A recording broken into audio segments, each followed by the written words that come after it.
The sun was bleeding out over the rim of the world, sinking slow behind the cracked spines of the mesas. Its dying light painted the desert in bruised shades of gold and rust, while the wind moved like an old spirit across the land, whispering, moaning, carrying secrets no man could name. Eli Mercer rode through that silence, his horse a tired bay with dust-caked flanks and eyes dull from too many lonely miles. The saddle creaked beneath him, every sound swallowed by the vastness.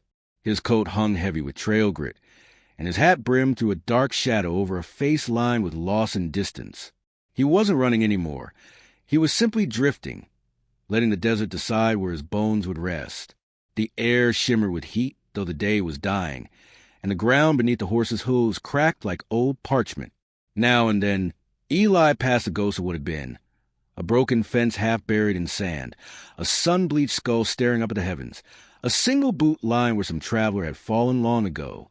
The desert didn't remember names. It only kept bones. When the first star broke the horizon, Eli stopped and looked ahead. There, crouched beside a dried-up riverbed, stood a shack, lonely and leaning, its boards warped by wind and time. A single window stared out like a blind eye. The place looked like it had been left behind by God himself. Eli sat motionless for a long moment, the rein slack in his hands, until the horse gave a weary snort. He nodded, more to the desert than to himself. "Guess this'll do," he muttered, his voice dry as gravel. He dismounted, his boots sinking into the powdery dust, and pushed open the shack's door. The hinges screamed like something in pain. Inside it smelled of ash, rust, and mouse droppings. Cobwebs draped the corners like old funeral cloth. A small table lay overturned, a chair broken in two, but there was a fireplace still standing, blackened but serviceable. Eli ran a calloused hand along the mantel, feeling the scars of someone else's life carved into the wood. Names, initials, maybe lovers once, now worn smooth by wind and memory. He built a fire, feeding it with scraps of broken furniture. The flame caught slow, trembling at first, then growing steady, throwing orange light across the room. He sat beside it, stretching out his legs, feeling the warmth creep back into his bones.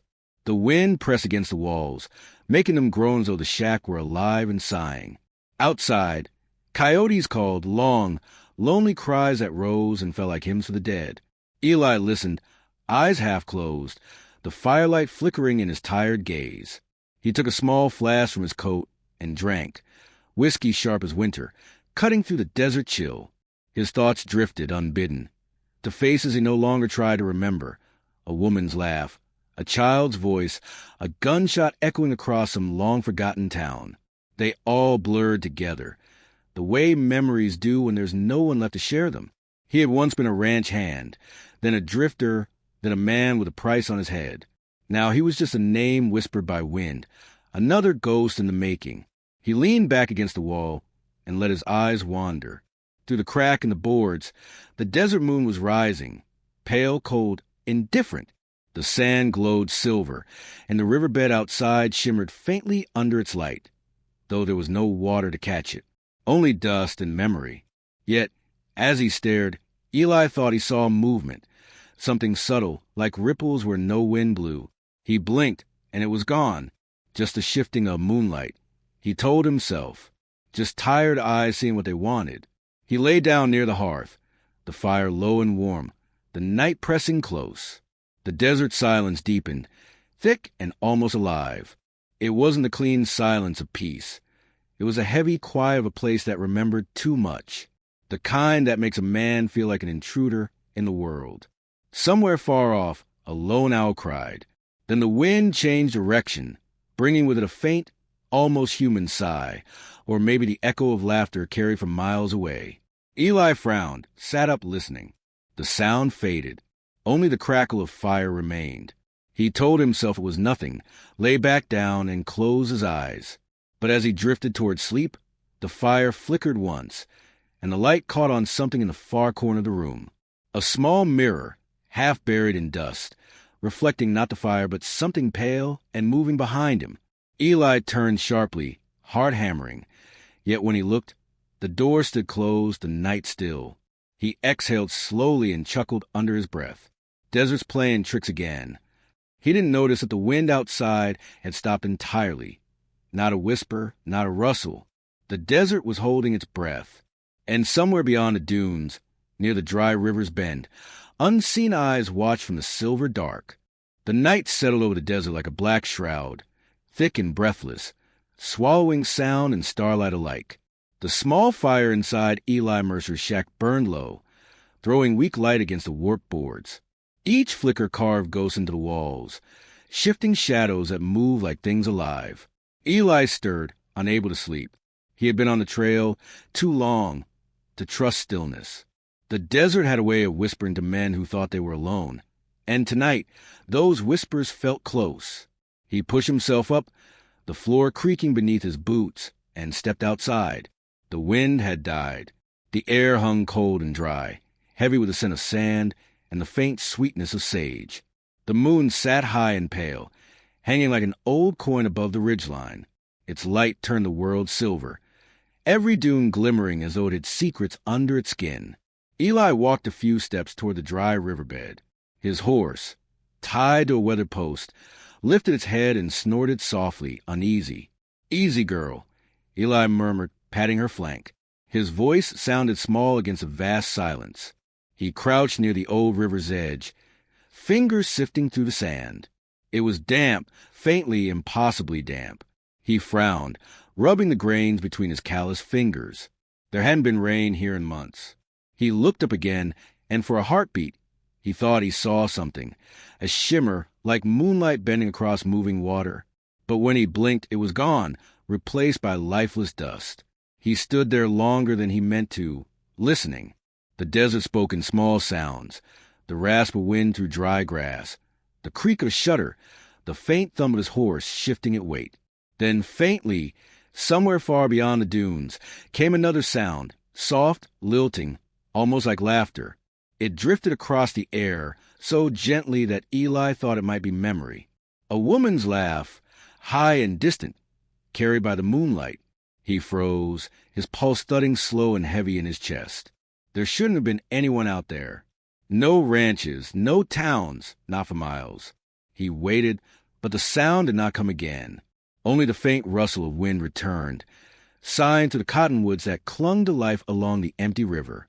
He spat into the sand and turned back toward the shack. "Ghosts or coyotes," he muttered. "Don't matter much either way." Yet the hair on the back of his neck stayed raised as he stepped through the door. The fire had burned low, just embers now, glowing like the eyes of something watching from the dark. Eli sat down by it, unbuckled his gun belt, and laid it beside him. He poured a swallow of whiskey and let it burn down his throat. The warmth did little against the chill crawling under his skin. As the hours dragged by, the wind picked up again, not a clean wind, but one that carried faint voices, as though a crowd whispered somewhere far away. Eli tried to ignore it, pulling his coat tighter, eyes fixed on the fading fire. The whispers grew stronger, a low hum weaving through the cracks in the walls, slipping through the seams of the floorboards. It wasn't language, not exactly, more like sorrow-made sound. He shut his eyes and clenched his fists. "Ain't real," he told himself.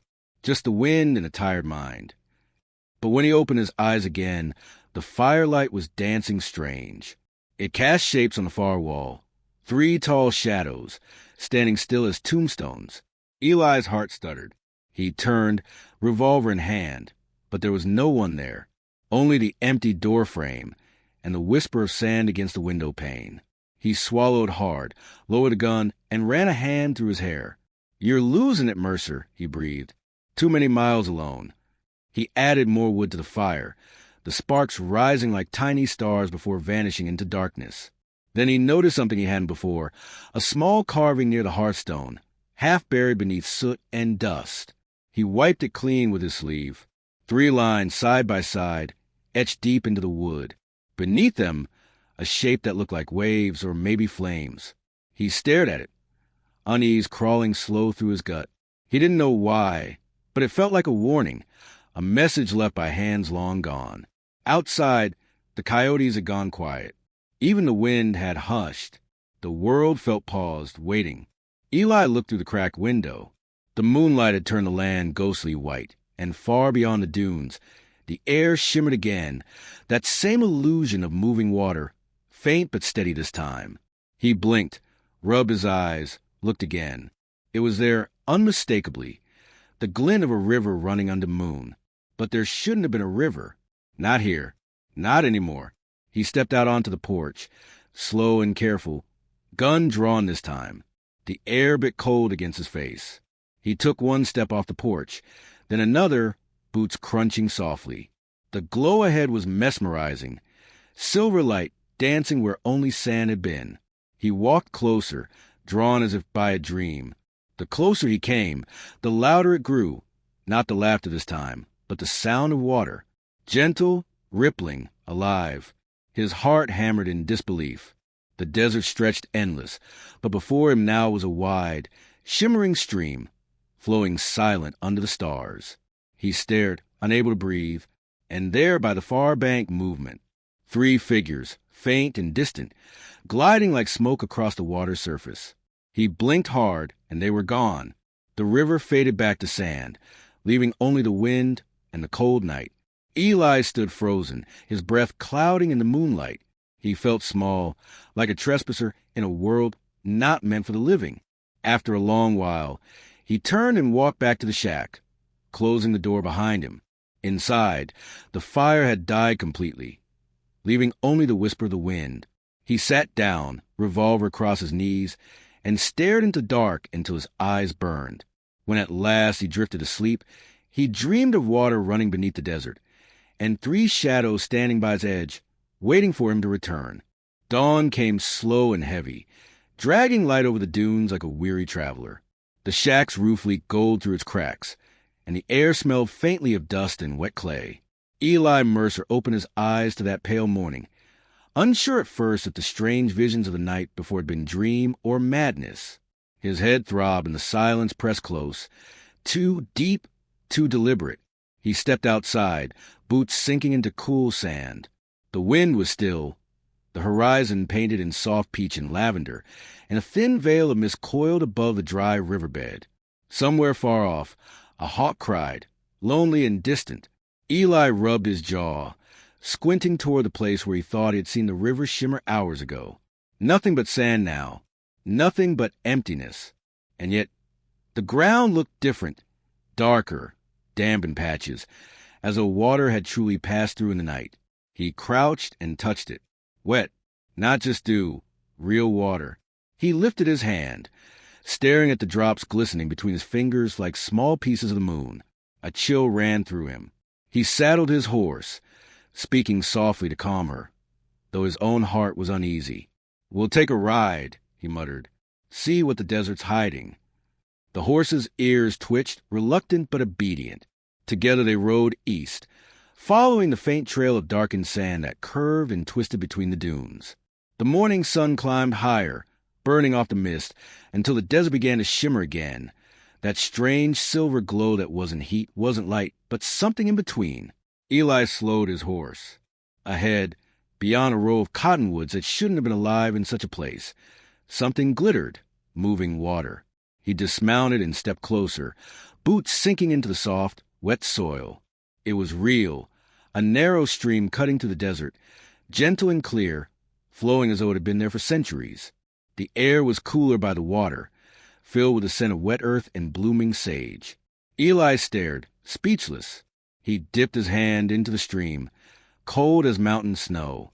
He splashed his face, half expecting the vision to vanish like a mirage. But the water stayed, rippling around his fingers. He let out a soft laugh, somewhere between relief and disbelief. "Guess you ain't dreaming after all," he said to himself. Then he heard it, a sound that froze him where he stood. Laughter. Soft, musical, feminine. Not the eerie whispers of the night, but real, alive. He turned sharply, scanning the water's surface. And that's when he saw them. 3 young women stood in the river's shallow bend, half submerged, their skin glistening in the morning light. Their hair was long and dark, like wet silk spilling down their backs. They moved with a quiet grace, unhurried, washing themselves in a clear stream as if the desert belonged to them. The eldest, or so she seemed, had eyes dark as obsidian and a face that carried both gentleness and sorrow. The second, younger, laughed as she splashed water at the third, whose expression was shy, soft, barely more than a whisper of a smile. The scene was so peaceful, so impossibly out of place, that Eli forgot to breathe.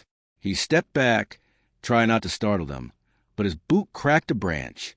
The sound snapped across the silence. The laughter stopped. The three women froze. Slowly, the eldest lifted her head and turned toward him. Their eyes met across the shimmering water, hers calm, unreadable, ancient. Eli's heart stumbled in his chest. He wanted to speak, to apologize, to explain his intrusion, but no words came. The woman said nothing.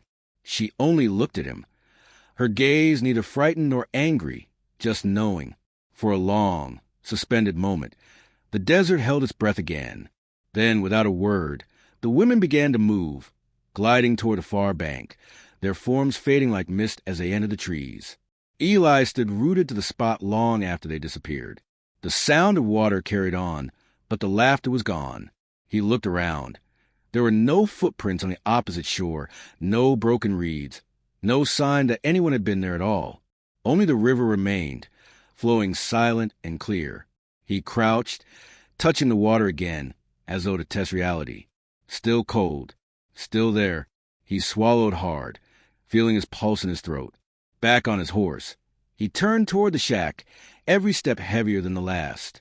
The wind began to stir again, tugging at his coat, whispering to the cottonwoods like voices half remembered. By the time he reached home, the sun was high, blazing down on the desert like a watchful eye. He unsaddled the horse, poured himself another drink, and sat by the dying fire. His reflection shimmered in the glass bottle, worn, hollow, questioning. "What in God's name did I see?" he murmured. No answer came, only the sigh of the wind and the faint murmur of something far away. Maybe the river, maybe the memory of laughter that refused to fade. As the afternoon stretched on, he could still feel their gaze, especially hers, the eldest, steady as the desert night. He told himself they were real flesh and bone, maybe from an Apache camp nearby. But a deeper part of him, the part that had learned to listen to the land, knew better. There was something old about that river, something sacred, something that had been waiting for him. When dusk came again, Eli stepped outside once more. The desert glowed pink and gold, and in the distance, the cottonwoods trembled softly in the wind. He thought he saw motion, 3 figures again, faint, standing where the water curved. But when he blinked, they were gone, swallowed by the evening light. And for the first time since he'd come to this place, Eli felt truly afraid. The sun was gone by the time Eli Mercer found himself standing again at the threshold of the shack. The air had cooled, and the desert had turned to a silver sea beneath the moon. The fire inside the hearth crackled weakly, spitting now and then, throwing its glow against the old walls. Eli sat before it, hat in his hands, staring into the flames as if they could explain what he had seen that morning. The laughter of the 3 women still rang in his head, soft, melodic, haunting. He tried to tell himself they were just travelers, perhaps from an Apache settlement upriver. But that didn't sit right. The way they vanished, the way the river had appeared out of nothing, the way the eldest one had looked at him, like she knew who he was, what he carried inside. There was no sense to it, no law of earth or God that could explain that kind of stillness. He poured himself a glass of whiskey, his hand trembling slightly. The wind outside had risen again, but this time it didn't sound like wind. It moved around the shack in circles, low and deliberate, humming through cracks like the breath of something alive. Eli stood, tense, listening. Then came a sound, faint at first, then clear. 3 knocks, slow, careful. The door rattled softly under each one. Eli froze. He stared at the door, eyes narrowing. "Who's there?" he called. Silence. Only the wind answered, whispering through the chinks. He waited, hand resting on the revolver at his hip. Then, again, knock, knock, knock. Louder this time. He stepped forward, each bootfall heavy against the floorboards. "Ain't no welcome for strangers tonight," he warned. Still no reply. His heart hammered as he reached for the handle and pulled the door open in one sharp motion. A gust of cold air rushed in, scattering the ashes from the hearth. For a moment, he thought no one was there, until his eyes adjusted to the darkness beyond. She stood in the doorway, the eldest sister, the same one he'd seen in the river. Her hair was braided now, her long shawl soaked and clinging to her frame. Droplets of water glistened on her skin under the pale light, and her eyes, dark and steady, reflected both the moon and the fire behind him. Eli didn't move. The world seemed to narrow to the space between them. "You shouldn't have followed us," she said softly. Her voice was low, musical, but it carried the weight of something ancient. Eli's throat went dry. "I didn't mean no harm. Just stumbled on that river. Thought I was dreaming." She took one step forward, her bare feet silent on the porch. The air around her smelled faintly of rain and wild sage. "This place remembers," she said. "It remembers what was taken." Eli frowned, confusion twisting through him. "What do you mean?" But before he could finish, thunder rolled somewhere beyond the horizon. Lightning split the sky, throwing everything into blinding white. When the light faded, she was gone, vanished like mist in sunlight. Only the sound of rain filled the air now, sudden, wild, drumming against the shack's roof, racing down the dry riverbed in torrents. Eli stepped outside, looking around desperately. The porch was empty. The sand glistened wet beneath the rain, and a few faint footprints, small and bare, led away from the door, vanishing into the night. He called out, but his voice was swallowed by the storm. The river roared in the distance, alive again, running hard through the valley. Lightning flashed once more, and for a heartbeat, he saw her silhouette near the water, standing still, looking back at him. Then she was gone again, and the rain fell harder, washing away her tracks. He stood there until the storm began to fade, soaked the bone, his breath visible in the cold. Slowly, he turned back to the shack. Inside, the fire had died, the ashes dark and steaming. He closed the door and leaned against it, letting the silence swallow him. What had she meant? What was taken? The words gnawed at him like teeth in the dark. He thought of the carvings he'd found by the hearth. 3 lines, a wave beneath, 3 sisters, a river. The thought made his stomach twist. Sleep came only in fragments that night.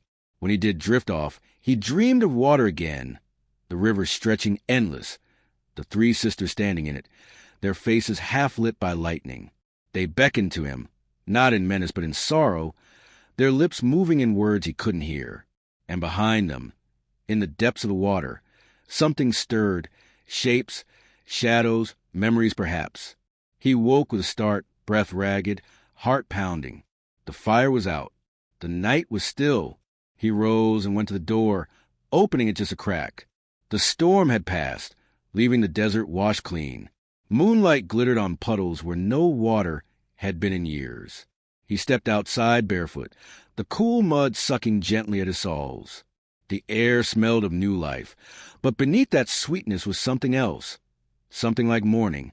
In the distance, the river glowed faintly, alive once more.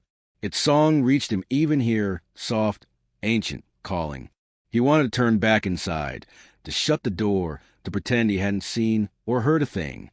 But his feet began to move on their own, slow and steady toward the sound. The closer he came, the stronger it grew, that low hum of water and memory blending into one. He stopped at the bank, staring into the current.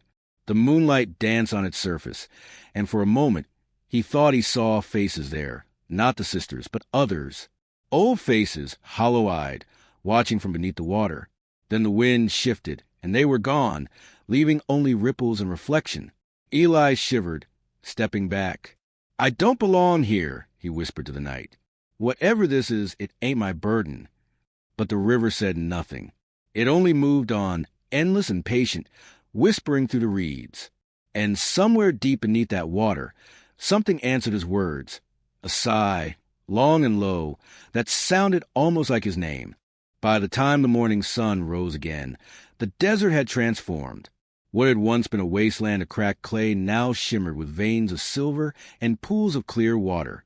Eli Mercer stood at the edge of the newly born river, his reflection rippling beside him. Hollow eyes, unshaven face, a man caught between sense and madness. The air was thick with the scent of wet earth and blooming mesquite, but something beneath it smelled strange, metallic, faintly of rust and memory. He crouched and ran his fingers through the water. It was cold again, unnaturally so, as if it flowed from someplace not of this land. He looked toward the cottonwoods where he'd seen the women vanish the night before, but all that stood there now were empty branches trembling in the dry wind. Still, the feeling of being watched never left him. It pressed against the back of his neck, like a hand unseen. He led his horse to drink, and the animal refused, snorting and backing away, ears flat against its head. "Easy, girl," Eli muttered, but the horse wouldn't move closer. She sensed what he didn't understand, that the river wasn't just water. He stared into it again and noticed the way it bent light, swallowing reflections whole.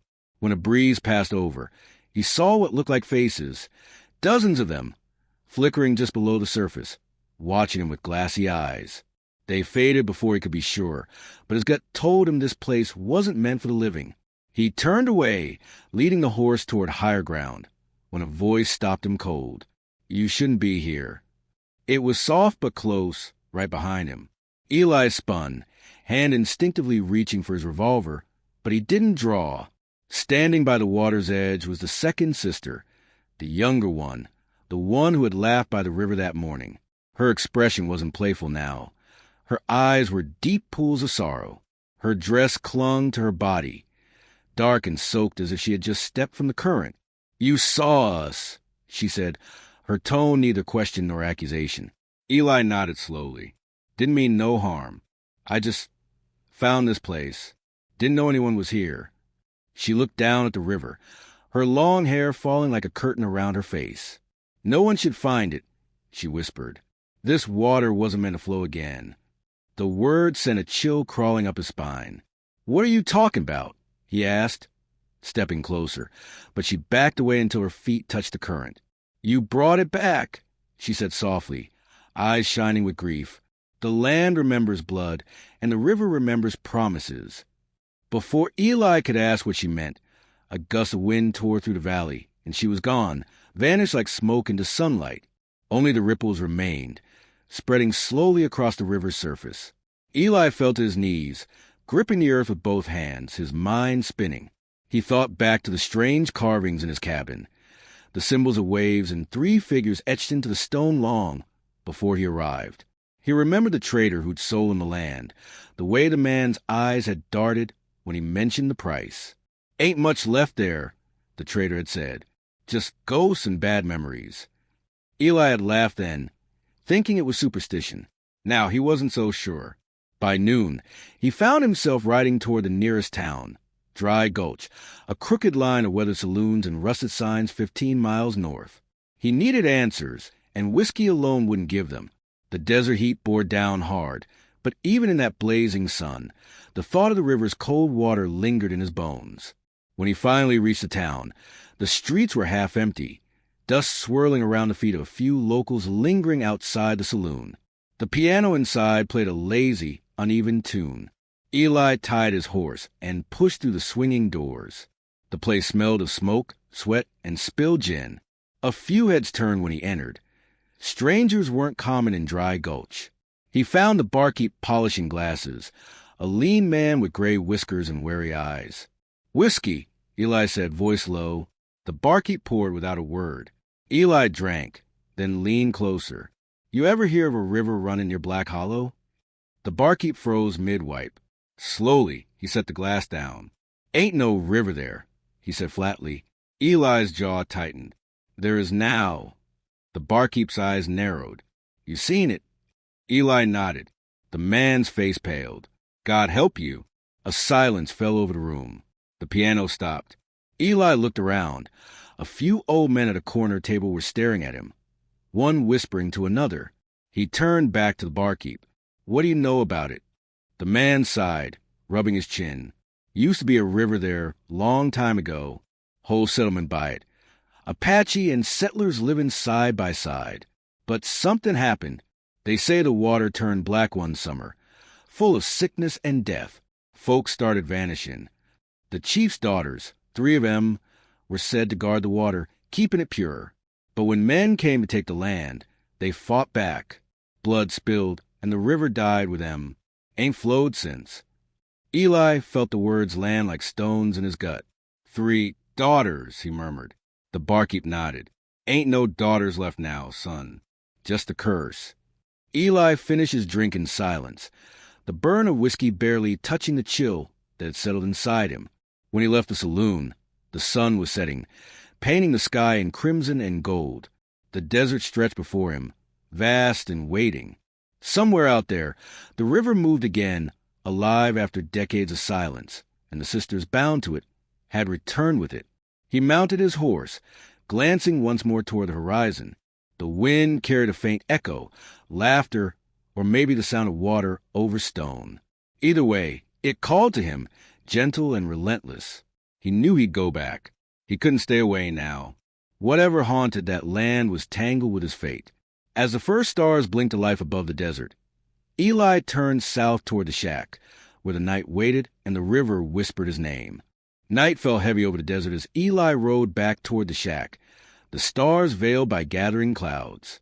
The moon rose blood-red over the dunes, its light breaking through the darkness in slow pulses, like a dying lantern. The land around him felt restless, alive in a way that made his stomach turn. Coyotes howled in the distance, and the wind carried the faint scent of rain though the sky was still dry. He pushed his horse harder, her hooves thudding against the sand. Each step brought him closer to the river, and though his heart told him to turn away, something deeper, older, drew him forward. By the time he reached the valley, mist had begun to coil around the ground like breath. The river shimmered again, brighter than before, and its current sang, not with the sound of water, but of voices, low, feminine, mournful. He dismounted and walked slowly toward the edge. The mist parted slightly, revealing the 3 sisters standing side by side in the current. Their faces were calm but distant, their eyes reflecting starlight. The eldest lifted her gaze to him, her shawl flowing like black water around her shoulders. "You went to the town," she said quietly. Her voice seemed to come from the river itself, echoing through the air. Eli's chest tightened. "I needed answers. The barkeep said there was a curse." The middle sister, the one who had laughed by the water, tilted her head, sadness flickering in her expression. "A curse is only a promise forgotten," she said, "and promises always come back." Eli took a step forward. "I didn't mean to disturb whatever this is. I just bought the land. I didn't know." The eldest's eyes softened. "The land knows you," she said. "It remembers you." Her words cut deeper than any bullet. "What do you mean?" he asked. "I ain't never been here before." The youngest sister, silent until now, finally spoke, her voice barely a whisper. "You have. In another life, beneath another name." The wind stirred then, and the surface of the river rippled, revealing images that weren't reflections but memories, flashes of another time. Eli saw men on horseback, torches burning, shouting in a language lost to dust. He saw a small settlement by the same river, alive with music and trade, Apache and settlers together under the same sun. Then came fire, smoke rising, gunfire cracking the night. 3 women ran to the water, shouting prayers in a tongue Eli didn't understand. And among the riders who brought ruin, one face turned, his own. Younger, crueler, a man drunk on hate. The world dissolved back into the river's shimmer. Eli stumbled back, his breath catching in his throat. "No," he whispered. "That ain't me." But the eldest sister only watched him, her expression heavy with centuries of grief. "You carry a spirit," she said, "and the river knows the blood that fed it." Eli fell to his knees, the truth pressing down like the weight of 1,000 stones. "If that's true," he said, voice cracking, "then let me fix it. Tell me what to do." The eldest's gaze shifted to the water. "To free us, the river must sleep again. It wakes because the blood oath was broken. You must return what was taken." Eli frowned, heart pounding. "What was taken?" "Life," she said, "and the land's peace." The middle sister stepped closer, her feet silent upon the water. "There is a way," she said softly, "but it requires more than repentance. It requires return." Lightning split the horizon, and thunder followed, shaking the ground. The sisters began to fade, their forms dissolving like smoke in the storm's first breath. Eli shouted, "Wait! What does that mean?" But his words were lost to the rising wind. The river roared now, swollen and wild, its banks trembling. He backed away, watching as the current surged higher, clawing at the sand as if alive. The earth shook beneath him, cracks splitting open. The cottonwoods bent, their roots snapping one by one. The storm was no longer above him. It was rising from the river itself. He ran toward the shack as the first sheets of rain poured down, hammering the land. By the time he reached it, the floor was trembling, the roof rattling with each gust. He slammed the door shut, chest heaving, soaked to the bone. The storm outside howled, wind shrieking like a chorus of the dead. He tried to light a fire, but the matches were too wet. Lightning illuminated the room for brief flashes, revealing carvings on the walls he hadn't noticed before, not just a wave symbol, but faces, hands, rivers, and something darker beneath them, flames and riders. The truth of it all settled like ice in his veins. The man he used to be, whoever he had been, had done this. The thunder grew closer. Then, through the roar, came a voice. "Eli." It was faint, carried by the wind, but unmistakable. He turned toward the door. "Eli, it said again," softer, sadder. He stepped outside into the storm. The river had risen, its waters now licking at the porch steps. Through the downpour, he saw them again, the sisters, standing where the current met the shore. The eldest lifted her hand, pointing toward him. Her voice carried over the chaos, clear as glass. "You cannot escape the river. You are its debt." A blinding flash swallowed everything. The storm raged on, but Eli was gone from the doorway. Only the sound of water filled the air, and when the lightning flashed again, the river flowed quieter, calmer, as though it had taken what it came for. The shack stood alone in the downpour, its roof dripping, its windows glowing faintly with the reflection of the river that had returned to claim its own. And beneath that surface, for a heartbeat, something moved. The faint outline of a man's face, eyes closed, drifting in peace at last. When morning broke, the storm had passed, leaving behind a silence too deep to be natural. The desert stretched pale and still, the air damp with the scent of rain and ashes. The shack stood half-sunken in mud, its roof dripping, its door hanging from one hinge. Eli Mercer lay face down in the wet sand just a few feet from the porch. His hat floated nearby, half buried in a shallow puddle. For a long moment, he didn't move. Then, with a groan, he pushed himself upright, his hands trembling. The world felt different, too bright, too quiet, as though sound itself had been washed away. He blinked toward the horizon, the sky painted in strange colors, soft violets bleeding into gold. The river still flowed, calm now, as if it had never known rage. But Eli felt it watching him. It wasn't water anymore. It was memory made flesh, and he was caught inside it. He staggered back into the shack. Everything inside was soaked, the hearth cold and black. The carvings on the walls gleamed faintly, wet with condensation. He touched one, the symbol of the wave, and felt a pulse under his fingers like a heartbeat. He jerked his hand away, breath catching. The river's hum drifted through the air again, low and rhythmic, like a lullaby sung for the dead. His clothes clung to him, heavy with water and mud. "I'm still here," he whispered, though it didn't feel true. He poured the last of his whiskey, drank it in one swallow, and sat by the window, staring at the stillness outside. Every sound seemed distant. The creak of the wood, the faint buzz of flies, the slow drip of water from the rafters. He remembered flashes from the night before, lightning, thunder, the sisters' faces gleaming in the storm, and that final moment when everything went white. He should have been dead. By all accounts, he should have drowned when the river rose. But here he was, dry ground beneath him, heart still beating. And yet, something inside felt wrong, hollow, rearranged. He lifted his sleeve, startled to find a strange mark burned into his skin, just below the elbow. 3 lines over a curved shape, the same symbol carved on the wall, the same one that haunted every inch of this cursed land. His pulse quickened. The mark pulsed faintly, like it was alive. He stepped outside again, boots sinking into the soft earth. The sun climbed higher, and the desert began to steam. The river sparkled beneath its light. Too clean, too beautiful. Birds fluttered over it now, their cries sharp and echoing. Eli walked to the water's edge, crouched, and stared into it. His reflection wavered, distorted. He leaned closer and gasped. It wasn't his face looking back. It was a man from a vision, the soldier, the rider, the one who had brought fire and death to this land generations ago. The same eyes, the same scar on the jawline. Eli stumbled backward, shaking his head. "No," he muttered, voice raw. "That ain't me. That was another man." But the river rippled in response, as if laughing quietly to itself. A shadow passed behind him. He turned sharply, and there she was again.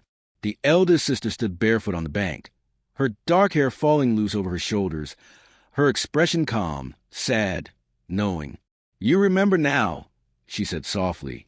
Eli's voice broke. "I didn't know. I swear to God I didn't." She shook her head gently. The land never forgets. The blood remembers even when the man does not. He looked at her, pleading. "Then tell me what I'm supposed to do. Tell me how to make it right." She stepped closer until the hem of her dress touched the water. "You cannot unspill blood," she said, "but you can return what was stolen." Eli frowned, his breath catching. "What do you mean?" She looked out at the river, her eyes distant. This land was once alive. The water ran clear. The people sang to it. Then greed came with iron and fire, and we were bound here. You woke us because your spirit called to the place it once destroyed. He felt the words settle into him like knives. "If I brought it back," he said, "then I'll be the one to end it." She met his gaze, her eyes shining like obsidian in sunlight. "You can't end it. You can only join it." Before he could speak, the wind rose again, gentle at first, then stronger, carrying the scent of the river and the faint murmur of voices. The ground trembled under his feet. The water began to move faster, ripples turning to waves. The other two sisters appeared behind her, hands clasped, their eyes solemn. The eldest extended her arm toward him. "You must give yourself to the current. Only then will the river sleep again." Eli froze, staring at the water, the memories crashing down, the faces of slain, the fire, the screams that had once filled this valley. It wasn't his doing, not this lifetime, but his soul bore the same weight. Maybe this was his punishment, or maybe it was his chance to make peace. Slowly, he removed his hat, dropped in the mud, and stepped forward. "If that's what it takes," he said, voice steady, "then I'll do it." The sisters watched him silently as he waded into the river. The water was cold, biting, pulling at his legs with quiet insistence. When he reached the center, he turned once more toward the bank. The eldest gave a single nod. The current surged, and Eli gasped as it wrapped around him, dragging him under. The water filled his lungs, but there was no pain, only silence and light, and the fading echo of a song he'd never known but somehow remembered. And then, just as quickly, the river went still again as though it had never moved. The desert slept under a silver dawn.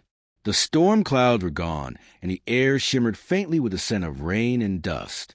The river ran smooth now, quiet and slow, curling through the valley like a great serpent at rest. The shack stood alone by its bank, its walls darkened by water and time, the door half open as if waiting for someone to return. But the only movement came from the wind, lifting tiny swirls of sand across the wet ground.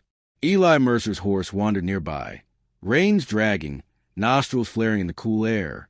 She pawed the earth once, then turned toward the river, ears twitching as though listening to something beyond human hearing. Somewhere beneath that water, the cowboy had vanished, leaving no trace but his hat tangled in reeds downstream. As the sun climbed higher, light rippled across the current, revealing shapes beneath the surface. Stones, branches, and something more. For a heartbeat, the faint outline of a man appeared below the water, arms outstretched, eyes closed, face peaceful. Then the river's light shifted, and he was gone, replaced by 1,000 glittering reflections that danced with the sun. The three sisters stood on the far bank, silent and still, their garments flowing in the breeze. The eldest held her hand over the water, eyes closed, lips moving in a low chant that blended with the sound of the stream. "He has given what was owed," she whispered. "Let the land remember peace." The others joined her, their voices like distant thunder, soft, deep, eternal. As they sang, the air grew warmer and the river began to shrink, its edges receding slowly back into the earth. The cottonwoods swayed gently, their roots drinking the last of the water as the desert reclaimed what had been taken. Within minutes, the river was gone. Only a narrow thread of damp sand marked where it had flowed. The sisters looked at one another, sorrowful, relieved, freed. The eldest turned her gaze toward the shack, her voice soft as wind through grass. "He was not meant to die in guilt," she said. "He was meant to remember." The youngest stepped closer to her, eyes bright with tears. "Will he rest?" The eldest nodded. "The land keeps him now, as it keeps us." They stood there for a long time, watching the sun rise higher, painting the desert gold. Slowly, their outlines began to fade, turning to mist that shimmered in the morning light. One by one, they disappeared, leaving only the hush of wind and the whisper of sand sliding down the riverbank. The land was empty again, quiet, clean, almost peaceful. But beneath that stillness, something lingered, a hum, faint and steady, pulsing in rhythm with the earth's heartbeat. By noon, the valley looked as it had years before, dry, cracked, lifeless. No one would have believed a river ever ran there. Yet in the hollow where the current once flowed, new sprouts of green began to push through the mud. Tiny shoots of sage and cottonwood, fragile but determined. The land was healing.